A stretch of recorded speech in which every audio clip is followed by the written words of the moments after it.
dia a todos os presentes, sejam muito bem-vindos ao primeiro Fórum de Franquias de Curitiba.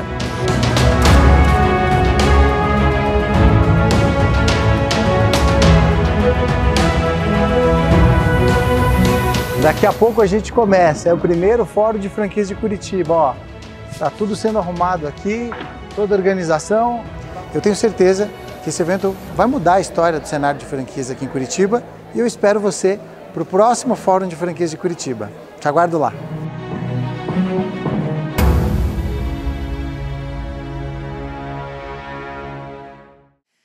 O setor de alimentação corresponde à maior fatia do setor de franquias no Brasil. Compreender o que pode acontecer com esse segmento é fundamental para a elaboração de futuras estratégias. Convidamos, então, para apresentar a palestra Tendências para Bares e Restaurantes, a coordenadora estadual de projetos do Sebrae Paraná, Patrícia Albanês. Vamos recebê-la com uma salva de palmas.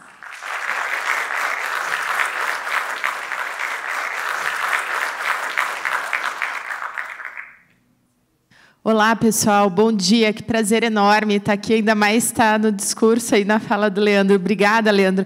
E parabéns a você e à equipe, né, que se uniu para mobilizar este fórum de franquia, este debate importante de um modelo de negócio, que é um modelo de negócio de sucesso que permite que pequenas empresas escalem. Então, é uma matéria, né, a questão de franquias é uma matéria também muito trabalhada dentro do Sebrae, por ser um modelo de negócios bastante importante e, de certa forma, complexo. Então, parabéns a vocês que se deram esse dia para vir aqui, ou porque já tem uma franquia, ou porque tem uma empresa e tem interesse de franquear o seu negócio, ou porque vem nisso, eventualmente, uma oportunidade de negócios. Então, se já é complexo gerir uma empresa, uma franquia vem com outro nível de complexidade. Então, parabéns a todos vocês por se darem a oportunidade de estar aqui esse dia. Com certeza sairão melhor, contando mais histórias e com mais propriedade para ir avante aí na ideia de negócios de vocês. E um especial obrigada aqui pelo convite de fazer parte, de poder bater este papo com vocês. No Sebrae, hoje eu faço a coordenação estadual de turismo, que trabalha com bares e restaurantes, né? Bares e restaurantes é parte da cadeia produtiva de turismo. Alguém aqui já atua, já tem um negócio de bares e restaurantes? Só levanta a mão para eu saber. Ah, Maria! Tudo bom, Maria? Então não tem muitos aqui. Alguém aqui tem ideia de franquear, ou ser um franqueado, ou ter uma franquia dentro dessa área de bares e restaurantes? Legal. Eu vou falar de tendências sobre este setor e do que potencialmente são oportunidades. E por que a gente olha para tendências? Em primeiro lugar, eu gosto um pouco, às vezes, de beber na fonte do conceito, porque tendências, principalmente quando a gente fala sobre isso, parece que são curiosidades, coisas que às vezes estão muito longe da gente, inteligência artificial, que de repente aparece o chat, né, e nos permite fazer coisas incríveis, até gerar músicas, enfim, N coisas aí por meio da inteligência artificial, ou a comida impressa, e tem coisas que parece que estão muito distantes da gente. Mas a essência da tendência são os movimentos de mercado, as mudanças de comportamento que começam a acontecer em massa.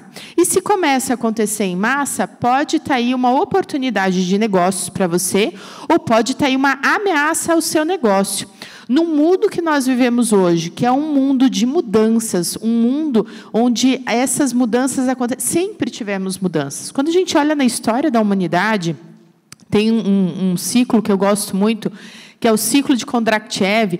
Ele mostra muito claramente, né, que vivemos num mundo de inovação, de prosperidade, de declínio, de guerra, aí inovação, prosperidade, declínio, guerra, essa é a história nossa da humanidade. Sempre vivemos no processo de inovação. Qual que é a diferença, né, de 200 anos atrás para o momento que nós vivemos hoje em relação à inovação? É a velocidade das mudanças do meio. Então, todos nós temos que inovar sempre. Inovar é um risco enorme. Ao mesmo tempo que não inovar também é um risco enorme. Então, por que a gente olha para tendências? Para errar menos.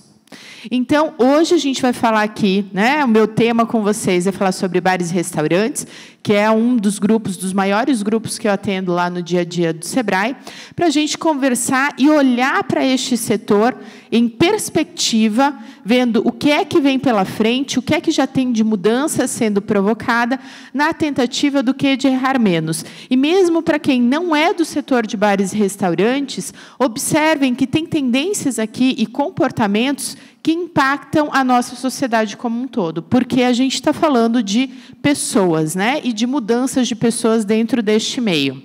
Então, vamos lá. Qual que é a primeira tendência que eu trago? Alimento seguro, saudável, justo e sustentável. A pandemia, ela acelerou algumas coisas, né? Algumas coisas que já vinham sendo faladas. O mercado de bem-estar no mundo é o mercado que mais cresce. Então, a gente tem um aumento aí muito significativo do mercado de bem-estar. Quando a gente fala de oferecer alimento seguro, saudável, justo e sustentável, tem dois aspectos. Uma é a busca pelo bem-estar, que a pandemia veio e acelerou. Estava aqui até no discurso do Fabrício, né, a importância das práticas esportivas, do yoga. Por quê? Porque nós vivemos em tempos acelerados, né, em tempos estressantes. Esse é um ponto. O outro é, nós não teremos, né, aí num curto período de tempo, isso já era uma ameaça, mas em um curto período de tempo, daqui a pouco eu vou trazer dados sobre isso, a floresta em pé. Então, a gente tem esse desafio. Vocês sentem, né, todos nós sentimos as mudanças climáticas. E já não se fala mais em aquecimento global, são mudanças climáticas. Por quê? Porque tem lugares que aqueceram muito, tem lugares que gelaram muito. Então, tudo isso está provocando uma grande mudança do meio. Veja, então, tem dois aspectos. Um é a nossa mudança de comportamento como sociedade na busca pelo bem-estar. E o outro é este ponto relativo que a gente não vai ter opção. Eu falo, ou será no amor ou será na dor. Então, a busca pelo alimento saudável, a busca pela sustentabilidade, é algo que todos nós temos que perseguir como sociedade. Terá um momento, né, nós fomos para Medellín o ano passado com um grupo de empresários para ver tendências de turismo inteligente. Chegando lá, nós fomos recebidos no hotel com garrafas de água, garrafas de vidro de água. Eu achei linda aquelas garrafas, guardei uma para mim. Depois, no outro dia, no restaurante, não sei onde, tudo era garrafa de água, pouquíssimo plástico. E aí eu vim a saber que no município de Medellín há uma restrição da legislação sobre o uso de descartáveis. Então, veja, esse tema é um tema que virá no amor ou na dor, né? Agora mesmo a gente está passando, a Maria está lá acompanhando a mudança de rotulagem. A gente já compra alguns produtos internacionais que vêm, né? Excesso de gordura, excesso de açúcar, já viram isso? Nós teremos isso aqui no Brasil também, essa legislação já está aprovada, a nossa indústria está se adaptando para isso. Ou seja, observem este ponto, porque a gente precisa caminhar, as nossas empresas precisam caminhar nessa linha, e eu digo sempre, no amor ou na dor, né? O que é na dor? Às vezes é nos forçando rapidamente a ter que adaptar uma legislação, ou não, né? Não, fazendo disso algo, um propósito, uma entrega de valor e fazendo disso um diferencial do mercado de vocês. Destaquem aqui, gente, até muitas vezes coisas que vocês já fazem, não contam para os seus clientes. A separação do lixo, o uso de energia renovável, né? Então, existem várias práticas que muitas vezes elas já estão no dia a dia do negócio de vocês e que não está sendo contada. A maximização da estrutura física. O que tem de mais caro num bar e num restaurante, o ativo mais caro ali, o ativo fixo mais caro é equipamento, cozinha, salão, mobiliário, decoração, para usar quantas horas por dia? Para quem atende almoço e jantar, talvez use 4 ou 6 horas por dia. Para quem atende só almoço, usa 2, 3 horas por dia, né? A cozinha, claro, funciona um pouco mais, mas existe uma ociosidade desse ativo. também percebemos isso, né, com a nossa mudança forçada aí de comportamento durante a pandemia. Muitas empresas tiveram que ir para o delivery, começaram a aparecer as dark kitchens ou as ghost kitchens, né? Inclusive, nós fomos visitar, isso numa outra missão técnica de inovação de gastronomia em São Paulo, um espaço que estava sendo construído para trabalhar com um único restaurante. Eles uniram 5 marcas dentro daquela cozinha e construíram uma operação com base em processo muito, muito legal. Então, por meio do aplicativo, é o Devoro. Quem tiver curiosidade pode entrar aí, depois dar uma pesquisada, se chama Devoro. Eles têm um aplicativo próprio, eles também estão com, com as marcas deles dentro, né, do iFood, dessas outras plataformas de delivery. Eles colocaram 5 marcas diferentes. Porque o que começou a acontecer no dia a dia lá da pandemia? Eu, na minha casa, quero uma salada. A criança quer o japonês. O marido quer o hambúrguer. Vamos aí para os estereótipos, né? E aí, você pedia, cada um pedia uma coisa, vinha num tempo diferente, vinha com um entregador diferente, e ali eles uniram marcas completamente diferentes, dentro da mesma operação, da mesma cozinha, agilizando os pedidos e otimizando as entregas. No mesmo, quando você pede tudo junto, o sistema deles já dispara. Ah, tem um que quer esfirra, tem outro que quer salada, tem outro que quer pizza. Então, a pizza é muito mais rápido, a esfirra tem uma certa complexidade e a salada já está pronta. Então, ele só dispara o pedido da salada em determinado tempo, quando a pizza já começou a ser produzida, a esfirra já começou a ser produzida. É uma linha de montagem. Chega no final, pizza da marca X, esfirra da marca Y, salada da marca Z. Tudo com embalagem própria, com identidade própria, saindo do mesmo momento dentro do mesmo espaço. Então, esse foi, até hoje, é o exemplo que eu visitei, que eu conheço, assim, de maior eficiência. Mas não é a única forma que a gente tem de otimizar a nossa estrutura, né, o ativo que a gente tem ali. Eventos corporativos, eventos sociais, mesmo sendo uma franquia, é importante que a gente trabalhe isso. Eu me lembro, agora não acontece mais, é interessante a gente observar, mas me lembro de ver, muitas vezes, aniversários dentro do McDonald's, né? Então, assim, que tipos de eventos e que tipos de posicionamento você consegue trabalhar otimizando a sua estrutura física? Alocação para outros cozinheiros, que já acontece também em alguns modelos, ativação de marcas e vivências, pop-up stores, testagens de negócios, né, catering, testar um modelo mais rapidamente. Então, aqui agora a gente tem o Beto Madalosso. Vocês viram que ele criou a trolha? Quem aqui acompanha? Né? Ele criou a trolha lá no restaurante, numa brincadeira e tal. Agora ele está abrindo uma loja exclusiva da trolha. Porque quando ele criou isso numa brincadeira, teve noite ali dele vender absurdamente, ser o produto que mais sai. O que ele fez, gente? Testou um projeto numa cozinha que ele já tinha, numa otimização que ele já tinha, com ingredientes que ele já tinha. E aí, hoje, ele, não, agora vale a pena. Então, ele está abrindo uma loja exclusiva, né, para vender este produto, que é uma pizza enrolada. O downtrading é o seguinte: a gente está vivendo tempos estranhos. Não sei quem já observou grandes restaurantes no mundo fechando. E donos, chefes renomados, né? A gente tem, inclusive, aqui em Curitiba, chefes renomados refletindo sobre essa estrutura de restaurantes complexos e que atendem mercados de maneira exclusiva. Até para os chefes que são chefes renomados, eles estão caminhando numa tendência de que eu quero atender volume, eu quero atender mais gente, eu quero desenvolver técnicas.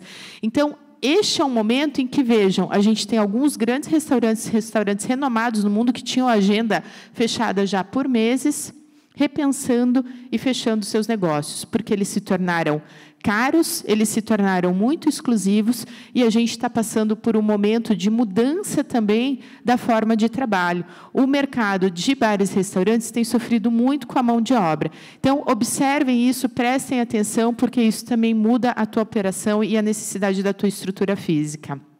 A comida que conta história.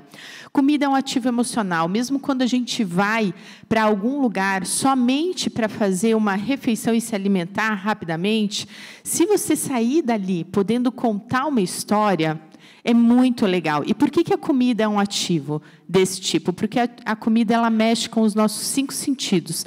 Talvez seja um dos poucos produtos ou serviços em que a gente sente o cheiro, em que a gente olha, né? Se fala, inclusive, se come com os olhos, em que a gente tem uma percepção do ambiente onde aquela comida, aquele prato está sendo servido, em que nós ouvimos, né? Ouvimos lá o chiado do bife na chapa.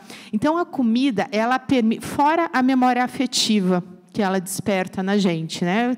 Qualquer comida, ou estranheza, ou uma memória afetiva. E a estranheza também é algo a ser contado. De vez em quando eu sou uma pessoa que sou muito comilona, né? E daí, às vezes, a minha filha pergunta para mim, mas mamãe, você já comeu isso? Esses dias nós passamos num restaurante que vendia carne de jacaré, escargot e não sei o quê. Mamãe, você já comeu isso? Eu falei, eu já comi. Aí eu não quero comer. Eu falei, eu de você testaria. Né? Então, assim, tem a questão da estranheza e tem a questão da memória afetiva. O bolo da vovó. Né? Então, tudo isso mexe muito com os nossos sentidos. Ajudem os seus clientes a perceber esse aspecto. Contem a sua história na formatação da franquia, contem a sua história, a história do personagem que está por trás disso. Tudo isso vai fazer com que o cliente saia daquele lugar contando histórias também, que isso favorece muito a questão da experiência. Aqui no estado do Paraná, nós temos 10 produtos já com indicação geográfica. Esses produtos são como o queijo Reggiano Parmigiano, a champanhe da França, né, da região de Champagne. E nós temos 10 produtos, talvez eu não me lembre aqui de todos, mas a gente tem o queijo de Vitimarsum, a gente tem a goiaba de Carlópolis, a uva de Marialva, a bala de banana de Antonina, que são essas duas meninas aqui maravilhosas, que têm 2 indústrias com a bala de banana e que produzem coisas incríveis. Às vezes, servir a bala de banana no final, num café, né, já é uma forma da gente contar uma história e trazer uma memória afetiva em relação a isso. Usem esses produtos que contam história e comuniquem isso aos seus clientes. Sobre comunicação, nem sempre a gente tem o melhor atendente, cada vez menos, em alguns modelos de franquia, a gente tem a possibilidade de ter atendente. Então, contem histórias. No chão, a gente está sempre olhando para baixo. Então, às vezes, um adesivado no chão, uma informação na parede, né? Uma informação no cardápio. Uma informação, gente, esses dias eu fui, semana passada eu estava em Maringá, num evento em Maringá. O QR Code para avaliação do evento estava postado, assim, impresso, postado num prisma dentro do banheiro, dentro da pia, assim, né? Apoiado na pia do banheiro. Eu achei fantástico, porque quantas vezes a gente não entra, principalmente em evento, né? Aí não quero falar, você entra no banheiro e vai lá e termina de mandar uma mensagem ou precisa ouvir um áudio, alguma coisa, você já está lá, está com o celular na mão e consegue fazer. Então, tem muitas formas de se comunicar. Não fiquem só dependentes do seu atendente ou daquela oportunidade que, às vezes, é muito rara de poder, literalmente, conversar olho no olho com o teu cliente. Tecnologias alternativas para a produção de proteínas. Então, isso é uma daquelas coisas que, às vezes, parece inalcançável, mas eu tenho uma teoria. Depois, né, daqui a uns 5 anos, a gente vai poder confirmar se a minha teoria está certa ou não. Muito provavelmente, isso vai acontecer que nem aconteceu com os celulares. Então, hoje, pouquíssimas pessoas estão usando proteínas alternativas. Mas já há muito tempo, 2017, eu me lembro de ter ido na área de inovação da BRF, fazer também uma conversa como essa sobre inovação com eles. E lá eles já tinham comida impressa. Lá no laboratório eles já estavam trabalhando com proteína e com comida impressa. Quando uma BRF da vida começa a investir nos seus laboratórios, né? Há quantos anos atrás? 2017? 5 anos, 6 anos, né? 6 anos.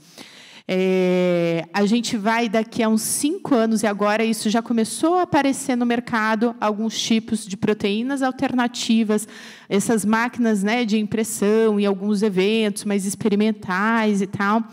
Em questão de mais ou menos 5 anos, nós vamos começar a ter muita proteína alternativa no mundo. Tem o movimento do veganismo, do vegetarianismo, mas tem aqui um outro fator, que é um fator de ambiente, que é muito sério, que é esse dado que eu trago aqui. O mundo não tem área cultivável para alimentar a sua população até 2050, principalmente no que diz respeito à proteína animal, porque a proteína animal ela exige uma área muito grande para ser produzida, né? Anos, água, uma quantidade de água imensa, né? Um boi, até ele ser abatido, ele precisa de uma quantidade muito grande de água, que é outro bem que vai se tornar cada vez mais escasso. Então, nós vamos caminhar, estamos caminhando para fazer escala disso. E eu tenho a impressão que vai ser que nem celular, estava comentando aqui agora. No momento, pouquíssimas pessoas têm, a rede não funciona muito bem, né? É um tijolão aqui na cintura, dali a pouco a gente vai mudar completamente. Por que eu estou trazendo isso aqui? Ah, mudem agora? Não, mas se você tiver uma oportunidade, não deixe de olhar para isso. Sabe quando aquilo fica na sua cabeça, você fica pensando sobre aquilo, de repente você vai ter, né, em algum momento, acesso a um fornecedor, vão nas feiras, né, quem é da área de gastronomia, vão na FISPAL, vão em algumas feiras assim, que vale muito a pena. Essa proteína, ela tende a ser ou de base vegetal, que tem também um limite de escala, fermentação por fungo ou tecido cultivável.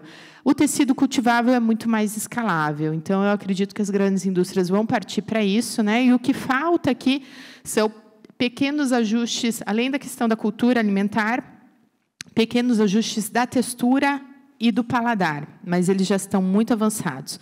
Fechando a minha fala, o que é que pode ser uma oportunidade dentro desse setor? Por que esse pode aqui em letra maiúscula? Porque cada um vai... né, eu trouxe aqui algumas tendências. Pensem naquela, né, sabe aquela que você viajou, aquela que você voltou e não sabia mais nem o que eu estava falando aqui, aquela que te fez ir mais longe, que você, putz, se isso acontecer, não sei o que, isso pode afetar o meu negócio de determinada maneira. Essa talvez seja aquela que você tem que prestar um pouquinho mais de atenção, né? Hoje, no final do dia, a hora que você sair daqui, coloque um asterisco neste tema. E pode, porque é assim, gente, a gente não fica tranquilo. Ninguém consegue fazer tudo ao mesmo tempo. Então, você vai pegar um daqueles temas e vai implementar. Em qual caminho, né? Neste caminho do bem-estar, que é uma tendência muito forte. Para quê? Para despertar os 5 sentidos. Experiência, ó, vou definir experiência para vocês aqui de uma forma muito simples, nada místico. Experiências são 2 coisas. Mexer com os 5 sentidos e ajudar a pessoa a sair contando uma história. Então, se vocês saírem daqui hoje... Não, tive uma experiência confortável, né? Ou tive uma experiência ruim, entrei, o cheiro não estava legal, a temperatura estava muito fria, enfim, a luz não era boa. Então, tudo isso, às vezes, sem a gente perceber, está mexendo com a nossa impressão. Quando a gente impacta positivamente a experiência, ela nos ajuda muito a sair satisfeitos. Satisfeitos não é sair surpreendido e nem com uma experiência única. Quando você conta, sai daqui, conta uma história sobre o que você viveu aqui dentro, aí sim você completa o ciclo da experiência.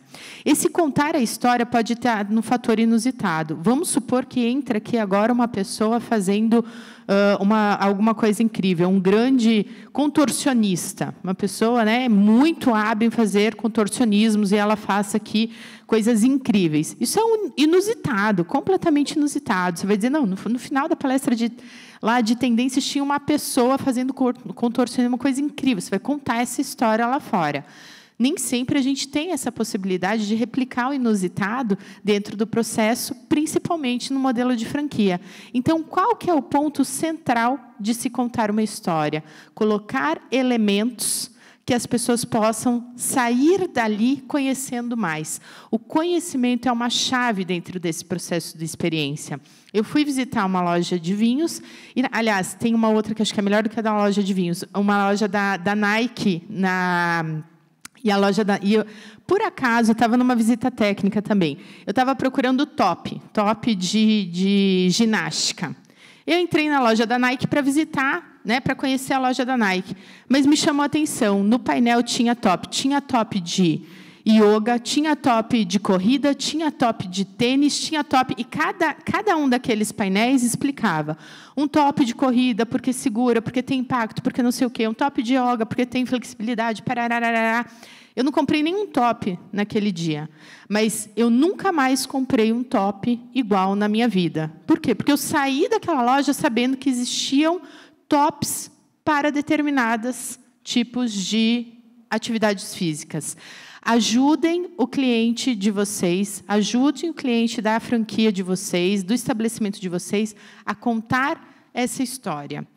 A comida traz muitos elementos. Se você servir uma bala de banana, conte que aquela bala de banana é um produto que a gente só encontra no litoral do Paraná. Este produto é único, né? A gente só tem esse sabor, essa banana, esse terroir, é um produto de indicação geográfica que tem um valor único. Conte isso para ele. Se você tem uma história incrível, se você tem uma história da marca, né? Todo mundo formata uma marca e busca grandes significados.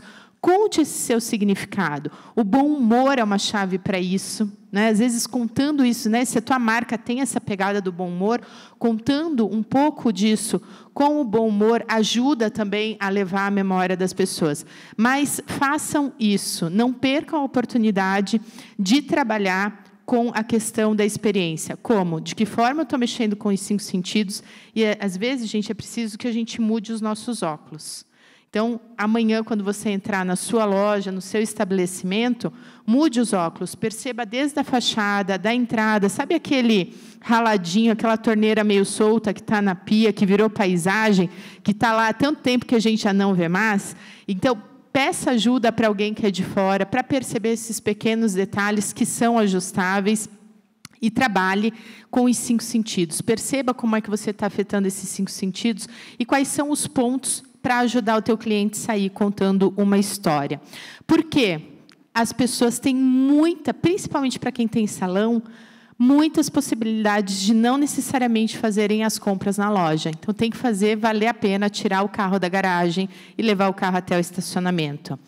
Procure as novas, fique de olho nessas novas tecnologias da produção animal. E, mais do que o delivery, procure sempre vender além do salão. Como? Comercialize a sua estrutura, pense de que forma você pode otimizar o espaço que você já tem, inclusive compartilhando espaço, potencialize, né? Comercialize e potencialize, mas é isso mesmo. Use, né, para vender o espaço ativo que você tem e aproveite as horas ociosas ou a equipe que você tem para vender novos produtos e serviços. O encasulamento que foi provocado pela pandemia, obviamente, hoje não é a mesma coisa, mas também mudou a forma como a gente consome. Muitas pessoas levam as próprias comidas ou, né, não tem tanta necessidade de estar os 5 dias da semana fora. Mudou o consumo da alimentação fora do lar. Então, de que outra forma eu posso contribuir para que esta pessoa coma dentro da sua casa, mas vivendo uma experiência com a minha marca, com o meu produto? Então, faça para pacotes, né? Prepare aí a conversa com o chefe, né? A questão mais intimista. Tem outros modelos de negócio para a gente aproveitar este processo do encasulamento. E, gente, o melhor jeito de prever o futuro é criá-lo. Então, está aqui na mão de vocês. Comece, né, amanhã, mudando o quê? O que tiver mais fácil, o que tiver mais simples, mas teste. Não deixe de promover a mudança, não deixe de testar, porque a gente inova, né? E a gente cria o futuro nas nossas mãos. Muito obrigada pela oportunidade, mais uma vez. Tem o QR Code aí da Bruna, que trabalha no processo de atendimento, mas fiquem também à vontade para me mandar e-mail aí no Albanês, tudo junto, @prsebrae.com.br. Qualquer coisa, pede meu WhatsApp ali para a equipe, para o Leandro, que eu estou inteira à disposição de vocês. Um sucesso a todos os negócios de vocês aqui e um bom evento.